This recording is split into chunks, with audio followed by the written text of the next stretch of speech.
back to the ball. Don't do it. Don't do it! Oh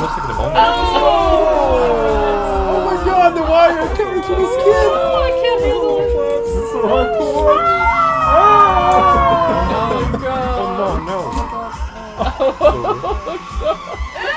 Oh man. Feed that tapeworm. Oh my god, this movie.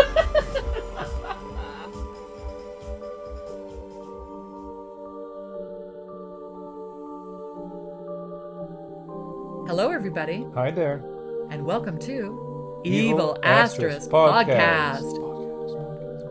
With Jeannie And Luis. Alright, we saw an amazing inverted fairy tale called The Ugly Stepsister. And you can probably guess what this movie is based on. Cinderella. Yeah, the fairy tale Cinderella. Before we get started, we're going to quickly read through the IMDb description. Elvira battles against her gorgeous stepsister in a realm where beauty reigns supreme. She resorts to extreme measures to captivate the prince amidst a ruthless competition for physical perfection. So that kind of tells you that this movie focuses a lot on beauty and competition for beauty. It's based on the idea of Cinderella, so you can imagine that the prince is involved and it's about presenting yourself to the prince.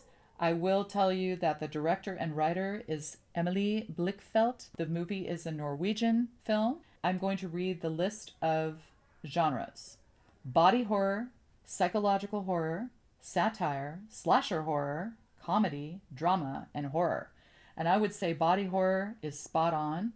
Psychological horror, yes. There's definitely a lot of satire and definitely a lot of comedy in it. So it's got this dark comedy element for sure. I guess we can talk a little bit about the Cinderella components first. Yeah, and why. And we can talk about the prologue as well. So maybe we can start with the prologue since it kind of sets the stage. You're watching this film, you're seeing these scary woods and a carriage going through the woods. You start to bond with a particular character. It happens to be the quote-unquote ugly stepsister, Elvira. And she's this impressionable young woman who's reading this poetry that has apparently been written by the prince, but we're not really sure if he wrote it. She has these fantasies about marrying the prince. And you see through her mind that she's imagining herself marrying the prince and all these wonderful things that will happen. And there's this fantasy element right off the bat. But then you realize she's really in these dark, dank woods. Well, this family, which is her mom, her sister, and herself, so there's two sisters and the mother, they're heading over to what we're calling a manor of the mother's new husband. Or husband-to-be. Husband-to-be. They're heading to this other family's manor, and that's Otto and his daughter, who's Agnes. The mother's name is Rebecca, by the way. They're heading there because their mother's getting married to Agnes's father. So that's how the whole thing starts. The two get married, and then they have this wedding feast. They're eating the cake from this wedding feast, and then Otto basically drops dead right after eating the cake, right? And he's very excited, and he's clearly thrilled about the wedding and having a wife again. And we have a suspicion that maybe his health wasn't all that good up to that point. Maybe he indulged in too much drink, too much food, and possibly too much sex. And as a result, he falls dead. Either a stroke or a heart attack. Yeah, we're not sure what happened But there. something happens when he's kind of flinging cake all over the place in a playful way. And it's very sad that he dies in that context. Yeah, I don't know that we were sad because I thought it was funny because you just see him sort of fall and his face falls into the cake. And then right after that, there's this long pan from left to right that shows the condition of the table of this feast. And so you're watching this and you're thinking, wait, there's stuff crawling on the food. And you realize, oh my gosh, this is not right then. It's maybe a few days later and you still see that he's lying there on top of the cake and he has fallen on the cake. So it's like, it makes no sense that you see some worms crawling on the food and other things. So that's how this whole thing opens. The music is really interesting. It's flute-based, harp-based. There's a mixture of this medieval and classical music. And then you also have this Euro pop or Euro dance music mixed in with it. So you have real instruments, primarily harp and flute, and then you have this more modern dance. Kind of the synth pop revival we got in the late 2000s, early 2010s. It's still here somehow. That hasn't gone out of fashion yet. So some people call it retro wave, I think, as well. So this music is so discordant, but at the same time works beautifully together. And you would think it wouldn't work, but it does. Definitely the credit sequence sets the stage for the tone of the movie, because you realize, okay, we know this is going to be a horror movie, but there are comedic elements here. And you had mentioned something about the way it was shot. Well, it's just stunning. It's a first-time director helming this, and it's just, it feels like it's someone with a lot of experience. They really know what they're doing. It just looks beautiful. It was shot on digital on a Arri Alexa 35. You wouldn't know that it was shot on digital. It just looks luxurious and very bright when it needs to be bright, and very dark and grimy when it needs to be grimy. Like an exquisite piece of filmmaking. Right.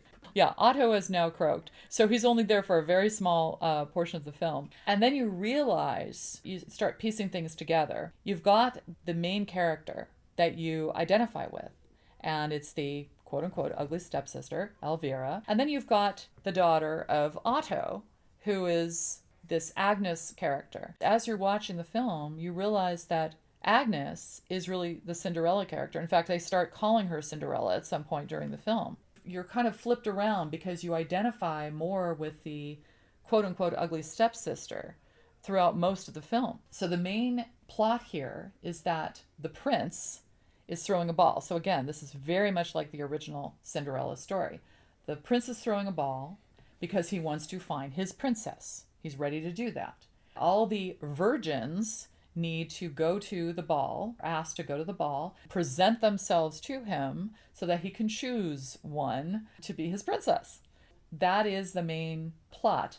And of course, the ugly stepsister, Elvira, who's already reading the prince's poetry, is completely in love with him and tells her stepsister, Agnes, who ends up being more of Cinderella, she tells him, I'm going to marry him. I want to marry him. So she's really focused on that. So when the ball is being planned, she's all for doing whatever she can to be chosen as the princess. There's a really funny element here, which is in any circumstance in real life or even in the past, someone would say, when I marry the prince, it sounds ridiculous.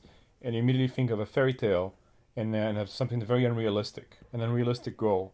Of course, it's a very realistic goal in this story because there is a prince. He's throwing a ball. He's picking a girl during the ball to marry. As insane as that sounds in real life, it was actually a perfectly real, achievable goal here. The problem is that the girl who wants that is not traditionally beautiful. She's not perfect. She's far from it, at least from her mother's perspective and maybe her perspective. So it's unrealistic for her to think that, but it's not unrealistic for someone in that world to want that. So what ends up happening throughout most of this film is we follow the journey of Elvira as she goes through her preparation for the ball. Now, her mother is all for doing whatever she can to help Elvira be chosen by the prince. So the focus is on perfecting Elvira, who is quote-unquote the ugly stepsister. She has braces on her teeth. We thought they were possibly rotted out teeth when we first saw them, and we weren't sure what was going on. I thought they were wooden teeth. Yeah, we weren't quite sure. It turns out that she has braces on her teeth. So that's one thing. And then she's a little overweight, a little pudgy. She goes through this process of trying to perfect herself for the ball. Her younger sister, Alma, is just horrified at the whole process that her sister's going through. Just witnessing it firsthand. Yeah, and she's young. She hasn't had her period yet. Well, she ends up getting it later on in the film. But she's just horrified. I don't want to live like this. I don't want to have anything to do with a prince and a ball or anything, or men in general, because this is a horrible way to live. So she has a completely different perspective. And then there's the Cinderella character, Agnes. She has been apparently having sex with the stable boy. And we can talk a little bit more about that in the spoiler section, but she has been having sex with them. And so she's about the age of Elvira, we think. and is maybe more worldly, understands the world a little bit better, understands she has to do what she needs to do. She and the stable boy are apparently in love, but she tells the stable boy she wants to go to the ball too. Yeah, she And literally tells him that she's going to have to try and marry the prince so she can get out of there. Right. So her thing is, my father passed away, obviously, and what am I going to do? So I need to be able to get by. I don't have a father anymore to help me. There's some differences between the Cinderella story and this movie because Alma, the younger stepsister, is actually not like her older sibling. She doesn't care about any of this. So that's an interesting twist. And then we've got the mother who's doing everything she can to get her older daughter prepared for this ball. The stage is set for all this. One thing that I wanted to mention is that it's short. It's like 100 minutes long, which is perfect for this. It's perfect. It didn't feel short. It felt like it did everything it needed to do. It's very well paced. It doesn't feel slow or fast. It just moves exactly it's supposed to move. Easy to watch. It really is a dark fairy tale with body horror thrown in. And I should also say that it has a lot of comedic elements. I had mentioned that before with the credits, but there are things throughout the movie, little snippets of things that are funny, and there is a theme that goes throughout the movie that's also hilarious that goes even past the end credits, which we'll talk about in the spoiler section. Yeah, it definitely knows how to be funny and when to be funny in a very, very, very dark way. So I appreciate dark humor, and Jeannie too. So for us, it's really fun to watch a movie like this, but that shouldn't take away from the fact that this is really a horror movie. And it's a serious topic because we're looking at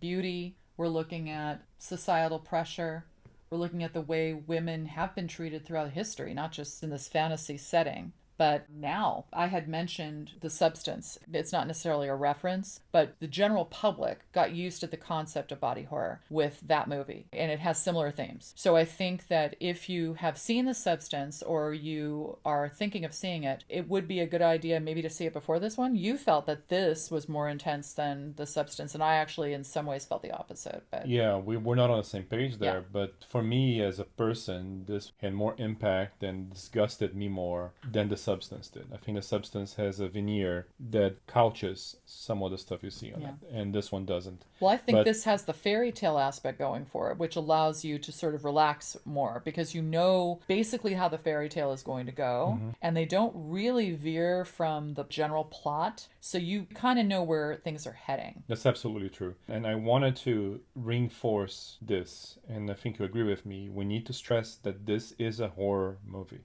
It's not just dark fantasy. It's not just a dark fairy tale.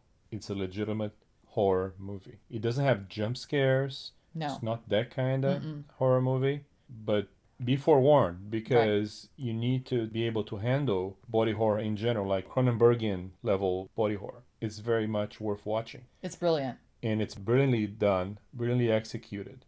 It sounds amazing. It looks amazing. The acting is just impeccable. Perfect. Well written. Moves well. Will haunt you in all the right ways.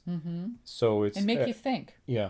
It will stay with you, I think, for a long time. We can basically say that this follows the traditional Cinderella story, but from the perspective of one of the stepsisters. And it really goes through all aspects, but all from her point of view, because she's trying really hard to be the one that is chosen. Whereas Cinderella, she's just going to be herself. Yeah. So that's an interesting dichotomy between the two characters. And then you've got the stepmother who's really meddling, getting involved in a lot of ways and trying to make sure that her daughter gets chosen by the prince. That's her initial goal. Your comment about how Cinderella knows who she is and that means she's okay or going to be okay in the fairy tale and here is very interesting because the protagonist, our anti-hero, she doesn't know what she is. She's afraid and she's lost and she's being driven to do certain things and she suffers. Some things are done to her and she just has no clue. She will figure it out. But it shows how the journey for someone who's so lost and not getting the proper guidance is that much more complicated and difficult. Absolutely. Than someone who's sure of themselves and knows or has a feel for their place in the world. One thing to mention about the character is that she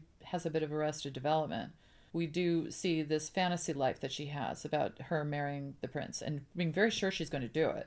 Before the ball is even announced, she's like, oh, I'm going to marry the prince. Yeah. And that's it. And that's her world. So she already is, for whatever reason, focused on the fact that she wants to marry that prince. Her biological sister is completely different, doesn't care. And then we've got the Cinderella character who doesn't have arrested development. In fact, possibly is advanced sexually in that day and age in comparison to other girls her age, because she is having sex already. A lot of them are supposed to be virgins. And also, she's not so innocent. The original Cinderella story is this innocent girl who lost her father. Then there's this evil stepmother with her daughters in the way, and they're all trying to compete with her. It's a very different situation. She has a lot of strength. She is more worldly. She knows what the world's all about. She knows that she needs to get ahead. Yes. I think we can also basically say that this follows the fairy tale. It just is a different perspective on the fairy tale, and also the journey is very different. And there's a lot of horror elements in that journey. We're going to do our spoiler section now. Here we go. 10, 9, 8, 7, 6, 5, 4, 3, 2, 1. Spoiler! Spoiler! Spoiler! Spoiler! Spoiler! Alert!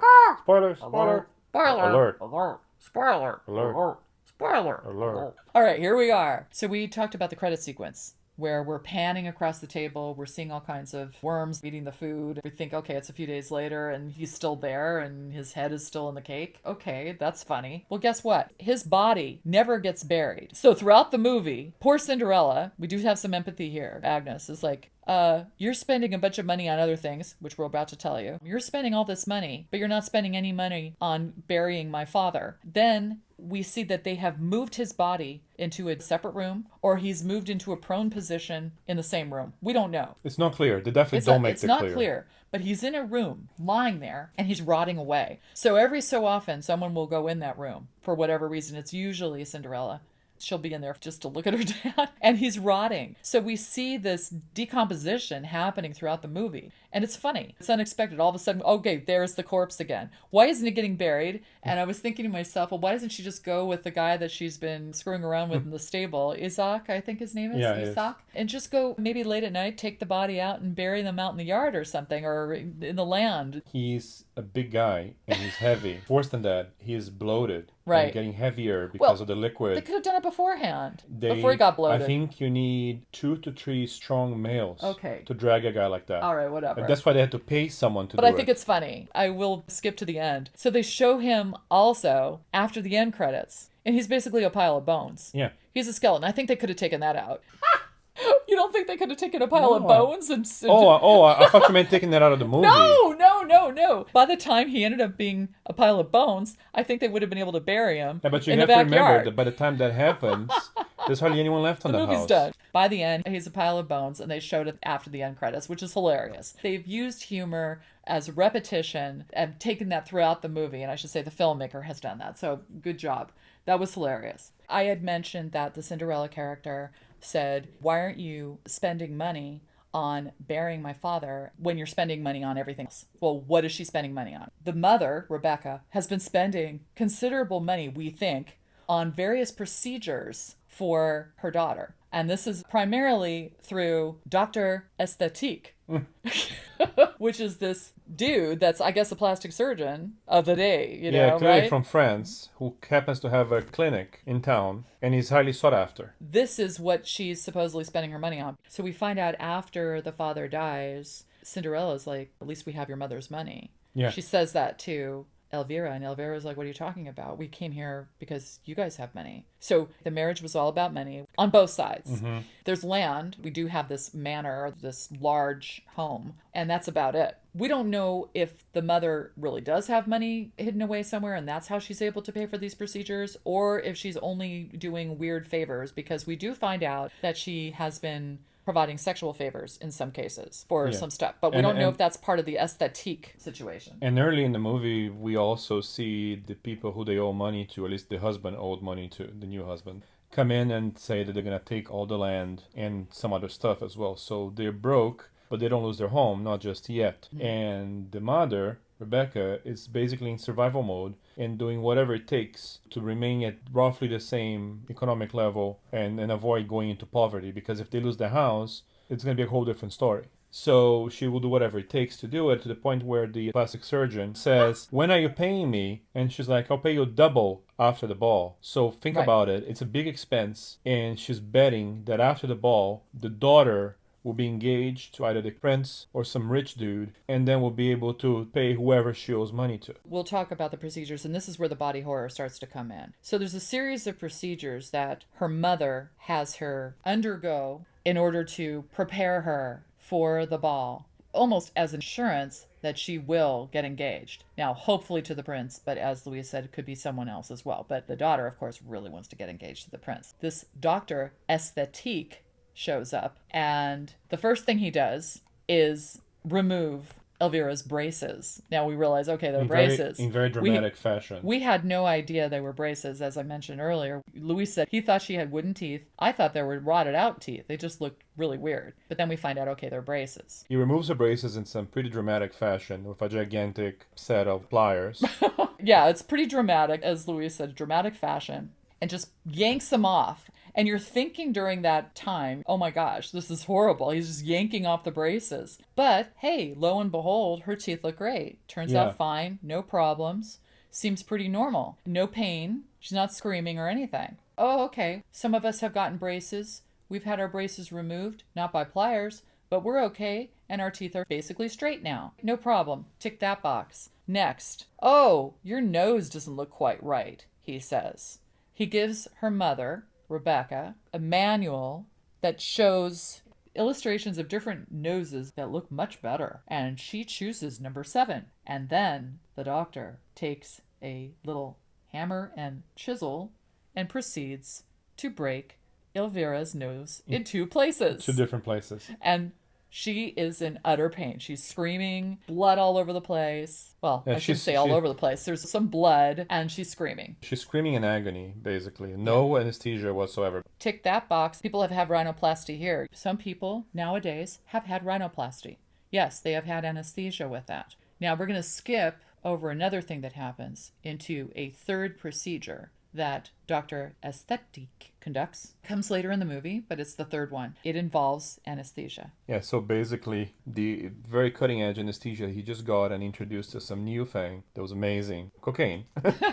And he rubs some cocaine powder under her eyelids, takes a sniff, strategic sniff, tactical sniff, and proceeds to thread a needle to literally thread eyelash extensions on her eyelids, poking holes that bleed. Oh my gosh. And there's a close-up shot of the thread going in, and you see the thread going to her skin, almost like a snake. And this is done as like a suture, as you said. It's almost like something you'd see in an operation, in an OR or something. And what's interesting is that it's in a different location. It looks like it's in a theater. But the thing that's really creepy and scary about this scene is right before she's being given this anesthesia, she looks up and she sees a nurse who's going to help administer this to her. And the nurse's eyelashes look like the eyelashes she's going to end up getting, she thinks, that are spider-like. Looks like spiders. It's like eyelash extensions that we might have now, but done in a more spidery fashion and less of them. And then we see the woman's eyeball. One of her eyeballs is not facing forward. You just see the white of her eye, as if the muscle in her eye doesn't work anymore. Probably because of the procedure. So it's horrific. Luis had a point in which he got very squeamish, and he had blinders where his hands were on either side of his eyes, and he was like, ooh. And I said, Luis, you never do that. Oh, this is a movie that really got him. Especially this part, and there's another part later that we'll talk about. Yeah, I definitely got kind of squeamish there, and I had partial blinds. Didn't really miss anything. I think my eyes were open like 99.8% of the time. Yeah. But just knowing that I could kind of close them if I needed to was comforting. I don't usually cover my eyes when I watch horror movies. It's very hard to find one that creeps me out enough or scares me enough for me to do that. And usually ghosts won't do it, and serial killers won't do it. But gore, when it's done properly, when it's very realistic, can have that effect. Because I'm kind of squeamish in real life, too, at least with my blood. So I definitely had my face partially covered, partial blinders, because I needed a little bit of control and be able to kind of block that if things really kind of got out of hand. And of course, in the end, I didn't need to do much of it, but it was comforting to be able to do it. I've seen him scream in theaters and freak out a little bit, sometimes scream here while we're watching stuff, but I have really hardly ever seen you take your hands to either side of your face like that to try to have that comfort of knowing you could just go boop, like a peekaboo move or something. Yeah. I famously really screamed during an Event Horizon screening in Brazil back when the movie came out in 97, and basically scared 2 entire rows of the theater that jumped with me when I screamed. I think you screamed during white noise. Oh, I did. So that was the next procedure, but then we can tick that box off because we know that people get eyelash extensions here, but not in that same way. The glued. It's not the same type of procedure, but you can kind of see how all of these different procedures have counterparts in modern day aesthetics, let's just say. Then we have a situation that happened between those We should go into that, procedures 2 and 3, where the main character, Elvira, is looking at her body and she's not happy with it. Normal she body. Looks totally fine. She looks great, yeah. Totally normal. We haven't explained the nose thing because that's part of this. So one of the things that her mother does, and a lot of other girls' parents are doing, or mothers, a lot of girls in the town are being sent to this finishing school in order to perfect themselves before they present themselves to the prince. So what's happening is that the finishing school is going to perform a dance, and there are only certain girls that are chosen for this special dance that will be done at the ball and will highlight certain girls to be shown to the prince. Elvira's mother sends her to this finishing school. And she's very awkward there. She has this thing on her nose because of the fact that her nose was broken in 2 places. It has to heal. So this is weird. It's like a steampunk brass covering for her nose that I always said looked like Bane, a nose version of Bane thing. And then it sort of ties around like a headgear on the back of her head. She really stands out. She looks really awkward. She already isn't dancing quite well when she's there, probably because she feels awkward. And then she's got this thing on her nose.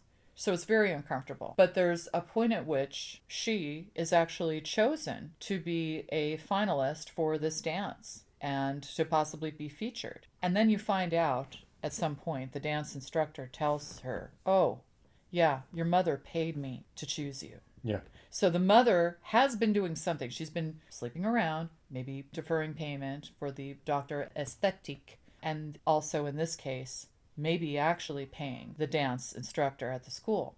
So that's happening, and it's just really uncomfortable. We had mentioned that something occurred between procedures 2 and 3, and that would be when Elvira and all the other girls actually go in one by one to see the director or the proprietor of the school, who talks with them and gives them maybe a pep talk or talks to them about what's going on. It's a private conversation. We don't know what the other girls are going through there. But when Elvira comes in, she's already been frustrated with the way she looks as far as her body is concerned. She wants to lose weight. She tells her that. And then the proprietor gives her A very special gift. which is a tapeworm egg. It sounds completely insane, but of course tapeworms are real, and people often get tapeworm by eating uncooked meat.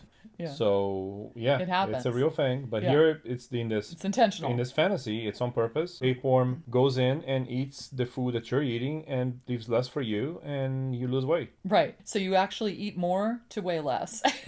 And that's what she told her. And we had talked about, well, what is the counterpart here? And you had mentioned Ozempic. Yeah, which of course doesn't eat you from the inside out, but No. you do end up looking kind of skeletal. And gaunt. So you have to and- be careful with that. Yeah, you got to be careful with Losing that. a lot of fat in the face is usually not a good thing. Right. That's just our idea of what the counterpart is here. It's not like we have a tapeworm egg eating No. frenzy right now. And it's a type of almost like a deal with the devil here, because both the dance instructor and the proprietor of the place clearly have some sort of relationship. Yeah, they do. And they are a lesbian couple. The proprietor is this beautiful, beautiful woman in probably her late 30s. And she looks incredible when Stunning. she's very poised Yes. and Coiffed. She's very polite and attractive. She's kind of a role model to all of these girls. Mm-hmm. And here she is giving a student something that's actually dangerous. Oh, and she also gives her a quote-unquote antidote. At some point, you need to have this because otherwise you'll waste away. Some type of dewormer, I guess. She does share this information with her younger sister, Alma. And Alma is just disgusted with the fact that she's doing this. And Yeah. she actually abandons her at one point. She when takes they're- off when and they're leaves her alone in the forest, yeah. So this is a pretty big development. And symbolically, it does mean that she's selling her soul to the devil, quote unquote. It's not a point of no return, but it's a very serious step. And it goes against her own health, and someone who has the perfect body. She So doesn't what? feel There's that. a little bit of A lot baby of fat. girls feel that, though. I mean, Yeah. this is not an unusual situation. If you take a counterpart to what's going on today, there are enough girls, and it's been going on through history, who feel that they need to meet some weird standard of Yeah. being super skinny, and this is And of course- well-known fact. And So- media, whether it's mass media with television or social media, gets you in what, another extra 5 pounds or 10 pounds just because you're on screen somewhere. Of course, And yeah. that's extra pressure. So think Right. about this girl who's being told she was not good looking and worthless her whole life, and now she's getting a chance at being somebody, and even maybe a chance at marrying the prince, which sounded like lunacy in the beginning. Right. She just grabs onto this with both hands. So again, we see that her transformation is actually working. So this is the important element here. We saw her braces come off. Her teeth look great. We saw her nose get broken in a couple places. That took a while to heal, but when that thing finally comes off her nose, she looks great. I never noticed her nose looking off in the first place, but It was doesn't- just that there was a little curve. It Who wasn't cares? anything major. Yeah. So her nose looks fine. And then she ends up getting the eyelashes, spidery eyelashes. They look a little odd, but it completely matches what goes on today with women getting these eyelash extensions. It's almost the same thing, but it's a little less eyelashes and more spidery looking and longer. But it's a similar concept. Well, they look kind of alien in a way, and that sets her apart from the other girls that don't have it. And then we see that the tapeworm starts growing and eating. She has these weird gurgles in her stomach. It's amazing. The whole movie has these sounds like everywhere. After she has the tapeworm, it's going on. It's kind of funny. That actually, again, adds to the humor of the movie. So you have that as a side effect, but also she has to eat more. So she's eating more. She's hiding food. She's eating more than she was before. She's feeding the tapeworm. But then you start to see she loses all kinds of weight. She looked great before, but it's that same thing about the beauty standards that we have. It hasn't changed from this fantasy 19th century world to now. It's still the same. I just remember the Cinderella / Agnes is actually giving the main character more food, thinking she's going to fatten her up and make her be less of a competitor. Of course, she doesn't know she's the tapeworm inside her. We didn't mention or talk about the fact that she's not just giving her more food, she's actually giving her some of the rancid food that was on the table That at was the our feast. suspicion, yeah. Well, we saw some worms Yeah. and some stuff in there. So she's actually eating more gross stuff, and she's getting sick from that too. In addition to having the gurgling sounds in her stomach, this is where things start to go in the opposite direction. She's losing her hair. You see little clumps of hair start to come off. Yeah, I wonder if the hair thing is some sort of iron deficiency, because the worms inside is probably bleeding be. internally.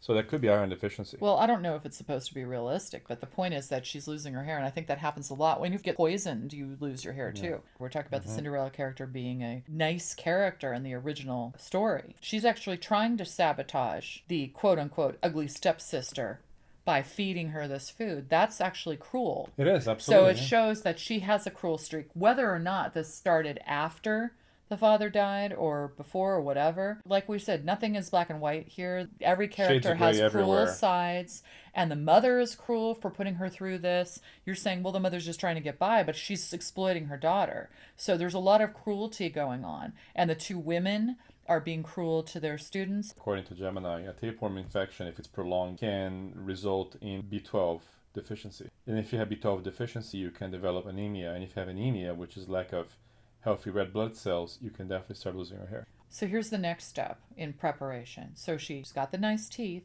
Her nose is supposedly perfect. She has lost a lot of weight, and she has the eyelashes. And we should also mention that we noticed other students in the finishing school when they were dancing having the eyelashes. Yeah, and the little bruising under the eyes that happens from that initial procedure. The other girls had that too. Yeah, We all saw three that. of the featured players had the same procedure done. So all these different things were happening, and she looks great. And then the costumer / wig maker comes by with a dress, and then we find out that he has a wig. She has this special dress her mom ordered, and it was made for her by this dressmaker. He comes by, he opens up his trunk, and there's this beautiful dress, and she can fit into it, of course, because she's super skinny.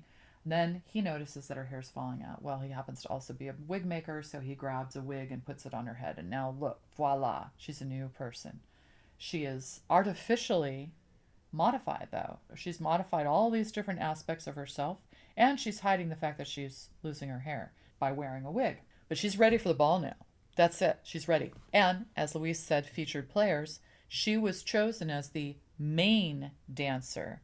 Not because someone paid her at that point, because she's fine. She's got more confidence. Yeah. She has more confidence because she's lost the weight and she looks different. So all of a sudden her confidence level went up to the point where her dancing actually improved. It's important to mention that the instructor at some point told her that she was a waste of talent, saying that she had talent, but it was wasted on someone of her appearance.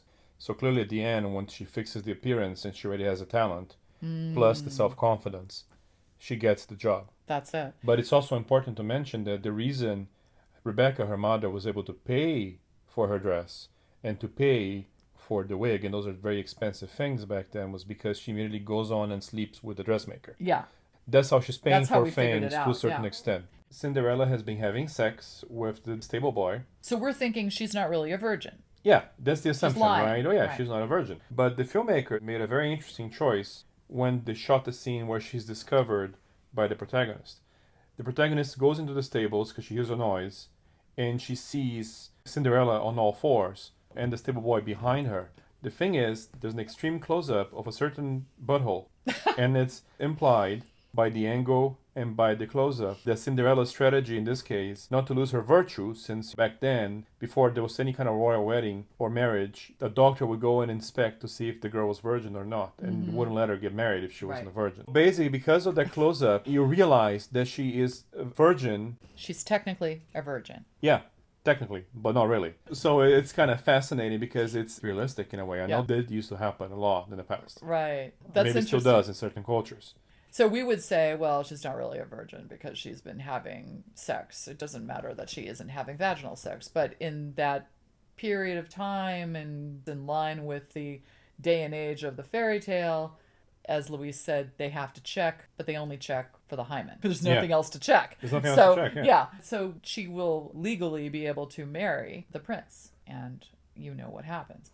Our protagonist, the ugly stepsister, is a hit at the ball. She is presented by her mother. All the girls are presented by their moms. And then it starts looking like a debutante ball. We talked about how it looks strangely similar to what it would be like at a debutante ball. Or presenting. And what's interesting is that Rebecca, the mother, is with her daughter and prepping her to be presented at the ball. And she says, "Show me your paws." Elvira puts her hands out like paws, and then they bark. Arf! Arf, arf. Arf! Arf! And we're thinking, what is that? Well, it turns out that when she presents her, Rebecca walks behind her daughter and holds her hand up in the air like she's holding we don't know if it's a marionette string, a veil, or a leash. We don't know. It's invisible. Or all three. It's invisible. It's pantomime. And then Elvira walks around with her paws and going, arf, arf. Kind of saying to the men in the room, I'll be servile and I'll be docile.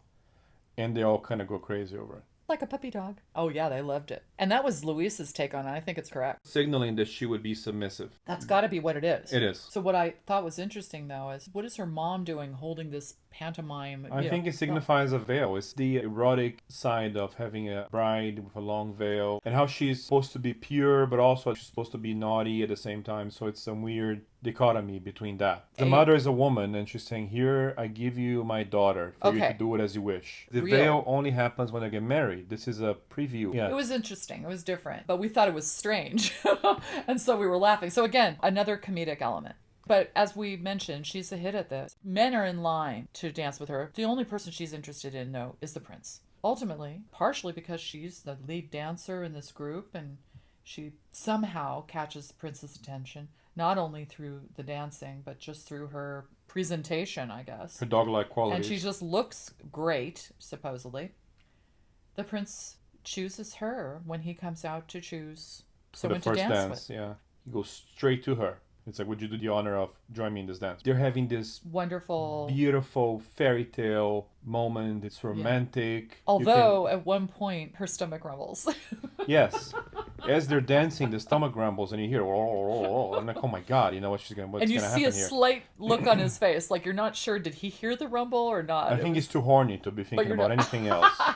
And they're getting like almost like nose to nose, and there's like an Yeah. implicit thing about, hey, like there's a kiss hiding in here Right. somewhere. And And right at the then very moment, what happens? This beautiful blue gown arrives. Now, guess what? We forgot to talk about. the mother. Okay, well, not just the mother. The Cinderella character, Agnes, is determined to go to this ball as well. So it's not like, oh yeah, whatever. She wants to go. Another thing we didn't mention is that soon after her father dies, there's some sort of confrontation, and she's relegated to being more of a servant. She becomes Cinderella after a fight in which Rebecca, the mother, gets really angry at her and tells the other workers and says, put her to work. Basically saying this little girl thinks she's above me, but it's actually the opposite. I'm the woman of the house, I'm the widow, and now she's going to work for me. That's what I think happened. There was some fight where Agnes asserted herself because it was her father's home. I don't remember what the fight was about, but it is about her asserting herself. The stepmother's like, no, it's our place now. You're out of here. So she moves her into, I guess, the servants' quarters, and she's pretty much alone. You don't see her with the servants, but you see her doing things that are very Cinderella-esque. You see her doing manual labor, bringing in wood. Milking the cow. Yeah, exactly. She's even feeding a little rat or a little mouse at one point. She hums a lot too, which is very Cinderella-esque. Again, it's a bit humorous to see her like that, but she's fine. You feel like she's not going to have any issues in life. Yeah. You feel like she doesn't give a crap that she's been put into this servile position. She's like, whatever. She goes about her business. She's like, whistle while you work, which I guess is more of a Snow White reference.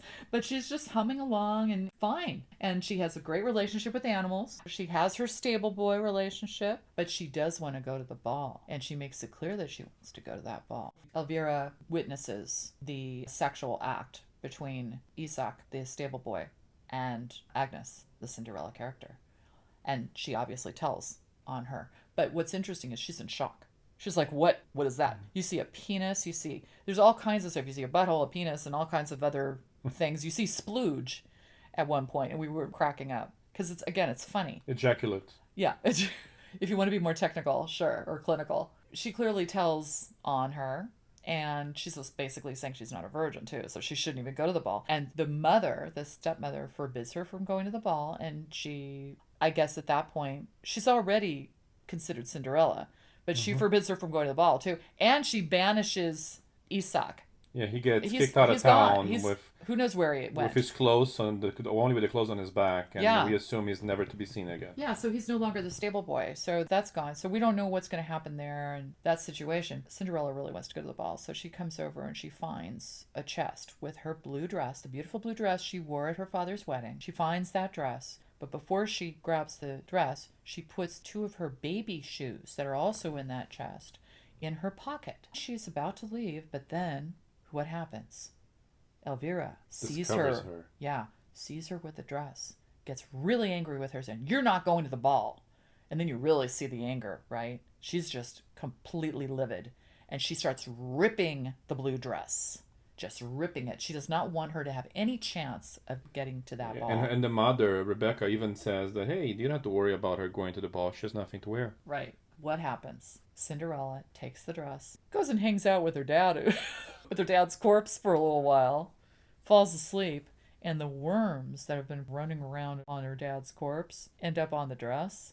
And I said during that moment, I said, oh, I wonder if those are silkworms. Are they going to help mend the dress? And then you said... And then Jeannie proceeded to spoil it for me because I did not remember anything like that in the original fairy tale. And then you said, spoiler. Yeah. I don't think that's in the original fairy tale. No, anyway, she spoiled it for me because I would have never guessed. I did not think that was about to happen. And Jeannie's like, oh my God, they're going to mend the dress. It's so cute. I know, it was. Like, oh, and that shit. was the scene that made us feel a little bit more empathic, more on Cinderella's side, because we've been kind of on Elvira's side. So it was like, oh, and it was a magical sequence. She falls asleep, and then the worms start mending the dress. Then all of a sudden, we see the apparition of her dead mother, and the mother hadn't even played a part in this, but her mother obviously died before her father did, and it's a ghost. And the mother tells her, the baby shoes that you have are now your shoes to be worn at the ball. She also sees that, of course, the dress has been mended.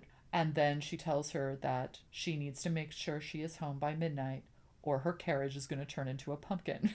In a very matter-of-fact way. So her mother, the ghost of her mother, becomes fairy godmother from the original story. That was an interesting twist. The scene was very magical. Nice light in the scene and things sort of in the air. And remember the earlier scene where you see her table with her brush and her roses and stuff, and there are particles in the air? Particles of dust, yeah. I think they used that same type of photography. Some suspended stuff. It was really beautiful. And by the way, because of this particular scene, sadly, we cannot say no ghosts in this one. No, we cannot. This is definitely a ghost. But that's okay. That was a ghost, and it was the fairy godmother ghost. So we do have the fairy godmother in the story, but it's just a different character. It's her actual mother. So now back to the ball. Back to the ranch. Just as things are getting really wonderful and a connection is being made between the prince and Elvira, who shows up but Cinderella? Of course, she's late. So everybody is there. They're all dancing. And the room is just hushed. All of a sudden, we see this beautiful blue ball gown. We see a veil over Cinderella's face. So no one knows who she is. But just her presence is so attractive to the prince that he literally forgets about Elvira. And he goes over to this beautiful presence of this woman they cannot see, only sees the dress and a veil and feels the magic, right? And then they start dancing and you never see her face. Actually, what was weird about that is you never saw her face until the very end where she was dipped. Upside down. And then you see upside down and then Elvira sees her. But Elvira acts like, oh, it's you, like she's surprised. As if that wasn't obvious, Wouldn't she have already known because of the dress? I would assume so. Now that Elvira has been rejected, basically, and forgotten, she starts to feel sick. She already has the gurgles in her stomach. And she goes into this back room and just starts to throw up finally. She throws up a bunch of tapeworm eggs because this tapeworm that's in her has been laying eggs. And so she throws that up. She has some bile or whatever that comes out. It's really gross. Her mother comes and says, hey, so what? So you blew it. So who cares about the prince? There are other men in there. Go. There's a bunch of other men in there. Wake up. So clearly the mother doesn't care about whether or not she marries the prince. That was always Elvira's dream. It wasn't her mother's dream, but her mother wants her to marry someone. So she's like, go in there. You got to marry one of these rich guys. After she throws up, she ends up dancing with a number of other guys, and one of them is this Salmon Earl or whatever. He's the son of the Salmon King. He's the son of the Salmon King. And he's asking her things like, do you like salmon? Do you like fish at all? And she's just going, ugh. She's feeling really sick. We find out later, after she gets home, because she's just a complete wreck, we find out that her mom is actually with the son of the Salmon King. She's like 30 years younger than her mom or something, and they're in there screwing. Her mom is just screwing with everybody. Back to the ball. At the point at which they're dipping, you see that the veil comes off of Cinderella, but she's being dipped. So you see her only from that angle, and then Elvira knows who she is. She freaks out. But then Cinderella immediately runs away. She's gone. So the veil stays on for the prince. The prince never sees her face. She leaves the shoe behind, in keeping with the fairy tale. And then the prince takes the shoe, holds it up in the air and says, I will marry the woman whose foot fits the shoe. So, of course, the ball is over. Everybody goes home. Elvira is in a horrible state of mind. She needs to get the other shoe because she doesn't want Cinderella to have that shoe or have the matching shoe, and she wants to fit into the shoe. And of course she left after Cinderella. So when she gets home in her carriage, there's a pumpkin sitting right next to her carriage, meaning the other carriage, the magical carriage, just turned back into a pumpkin. But yeah, she gets home, she's agitated, she wants to get that shoe. So a cat fight ensues with the two girls, and the idea is that our protagonist is going to steal the remaining white shoe versus the one that was left in the castle, and she's going to show the prince that she's the one because she's going to wear the shoe instead of Cinderella. Of course, Cinderella has these dainty little feet, and our hero or anti-hero has wide, large feet. Has big feet with some sizable toes. So she decides to do the next best thing and just get rid of the problem altogether by cutting off her toes. Ah! And it's pretty horrific. That might be the scene where someone you knew or heard of went to the emergency room after watching this. Yeah, I read it on Facebook, and then I did a search for a friend saying that. I couldn't find anything, so maybe it wasn't a friend, but it was someone who were watching this movie at home and got so like freaked out about one of the scenes, which we think is the toe cutting scene, that slipped or banged their head somewhere and had to go into the ER. Oh my God. Because they got so agitated. Now we both think it's the toe It could scene. be the toe cutting scene. Yeah. And it's funny, toe cutter, isn't that a Mad Max character? It is. It could be the toe cutting scene, or it could be the eyelash scene. I think that was harder for me to watch than the toe cutting scene. We've seen people hack off their toes in movies before, or at least maybe I have. She tries to hack off her toes. She doesn't fully make it. They're kind of half off. And they're kind of hanging. They're hanging. Her mother enters the room in a very motherly way and says, "Oh, dear girl, I appreciate the effort, but you cut the toes in the wrong foot." And she did. She was thinking about the shoe she had at home and not the shoe that the prince was left holding. So now the mother is giving her some sort of liquid. Which she, by the way, has been doing almost nightly because she's been in so much pain. She's been giving her some sort of opiate. Yeah, we're not sure what it is. But she does it again. But she does it again, and I think 3 spoons and the girl's out. So after that happens, she gets the meat cleaver that was left on the ground after her daughter lost consciousness. Right. And basically finishes the job on one foot, goes to the other one in 2 phases in a drastic fashion, almost like a cook at a restaurant. Goes snap, snap, and cuts her toes. This horrible mother is not just trying to make ends meet. She is evil. Of course she's evil. It's obvious that she's evil. It's okay? horrible. There's no question about it. Yeah, but you were saying, no. She just has to figure out how to make ends meet. No, she's conniving. She's forcing her daughter to do this. This is horrible. Sure. Okay, and then she participated in it. So I guess we jump to, she hacked all of her daughter's toes off. Then, skip to the next morning. We hear, "Pop-a-doo." We hear the horn. The prince is here. And she immediately wakes up and knows the prince is there. Her goal is to get down there as soon as possible and put her foot in the shoe and show that it fits her. In the morning, she's in bed. You see that her feet are completely bound and bleeding, and she has no way of getting out of the bed. So she can't walk. And now we're into the next phase of the body modification, which is foot binding, but to an extreme. Foot binding and hobbling will add. And we know foot binding has happened in certain cultures, but now we have missing toes, blood all over the place, bandaged, and an inability to walk. What's interesting is that the way she falls, she's actually clearly trying to reach something on a side table, and then she falls. And when she falls, she lands face first. So now she has a broken tooth. So she has a broken tooth, she's on the ground, she can't move, she can't walk. So she's dragging herself. There's a staircase, a long, almost L-shaped staircase. She proceeds to slide down the staircase, bangs her head against the wall, and then she slides again and rolls. And at the very end of that slide, she breaks her nose and introduces a massive kink on her nose, like a curve. Yes. So now she has a broken tooth, a curved nose.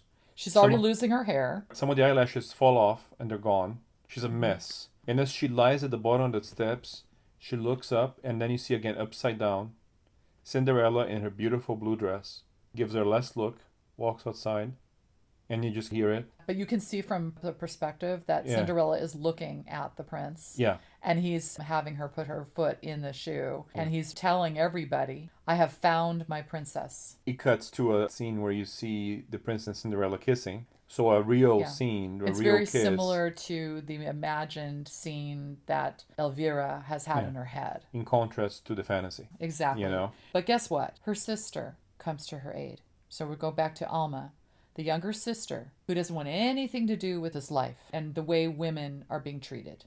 She sees her sister in utter pain. Her sister is broken. She takes her sister to an area where she can have her antidote. Remember, she had told her sister about this. Alma gives her the antidote and gets her ready. She ends up throwing up, and she throws up a lot of tapeworm. It goes on and on and on. And then her sister even pulls the tapeworm out of her mouth. It's crazy. and excises it, cuts it in half. Well, there's no half. It's a menagerie of tapeworms. And yes, she does get a knife and cut the tapeworm at some point, killing it. But there's a lot of tapeworm. A lot of it. It's not only the tapeworm, but it might be the rotten food. Yes. What happens after she throws up? You can see a little smile on her face, a little tiny glimmer of relief. She's got a broken tooth. Her hair's falling out. She's got a broken nose. Everything's messed up, but you know what? She looks happier than she's looked. Her sister's there for her, and I had mentioned that her sister was almost like the knight in shining armor that came to her rescue. Her sister says, we gotta go. She wraps her in a blanket. Her sister goes up to her mother's room. You see that the mother is still with the son of the Salmon King in the room. She takes some jewelry, which she presumably is going to use to make some money. She has the horse all ready to go. She's really logical. She's prepped. She gets her sister on the horse. Her sister, who cannot walk, she gets behind her sister, grabs the reins, holds her, and they go off into the forest. It's the same forest that you saw at the beginning of the movie, but it has a feeling of salvation. Luis, you had a really interesting thought about the new look of our main character. Yeah, the main character basically starts looking like the stereotypical witch. She looks like the witch from Snow White. She's now possibly the archetype of the crone. There's this idea of the crone living in the forest, and they're heading into the forest. It's another way for a woman to exist in the world. This idea of the woman having maybe her own power, and if we're going to be magical about it, the witch would have power and would help others and would be able to fend for herself and would not need a man and would have sisterhood and agency. And the crone is that archetype. You were right about looking like the witch in some of these animated movies, because that whole idea of being wrapped in that blanket.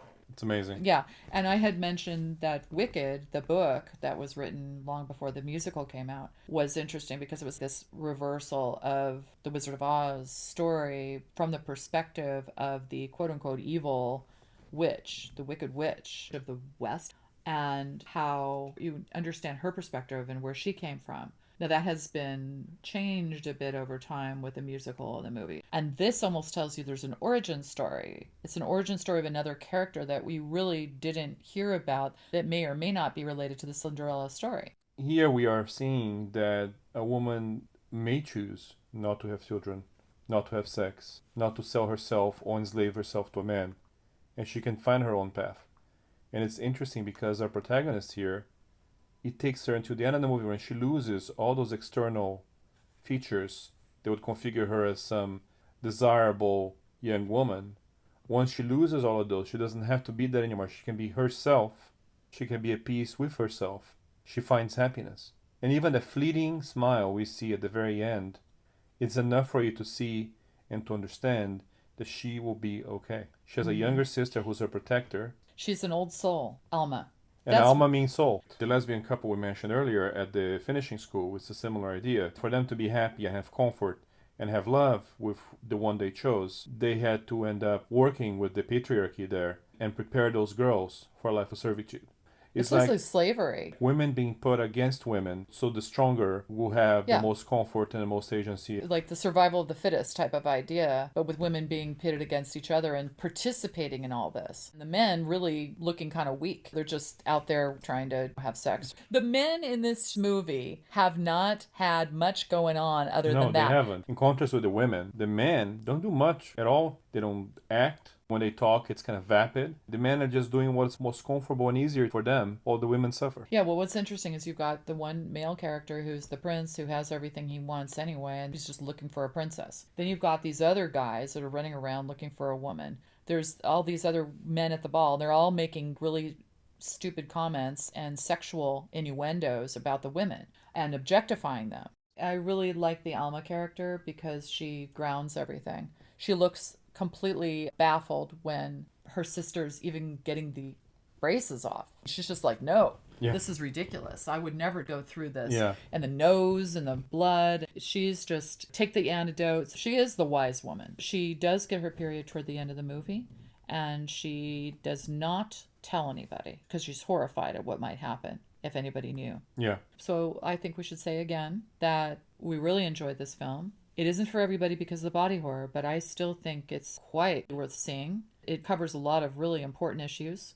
I did mention the substance, so if anybody's seen that, it might be something that you could be open to here. But I do think, in a lot of ways, because it's a fairy tale, it's a retelling of a fairy tale, it's a lot more accessible. It's an easier movie to get into, for sure. It's just also, in my opinion, harder to watch because whatever gore is in there, it's very, very detailed and realistic. Yeah, but this is very much worth watching. Yeah. I'm saying that I give it 2 thumbs up and 2 toes up. You know? Yeah. It deserves it. I give it 2 thumbs up and 2 toes. So I guess we're giving it toes and thumbs up this time. It's just brilliant all around. Yeah. Very much worth your time. It's Yes. only about 100 minutes long. And it will kind of blow your mind. It will. Excellent. I guess it's time to bid you adieu. Bye-bye. For now. For now. Toodaloo.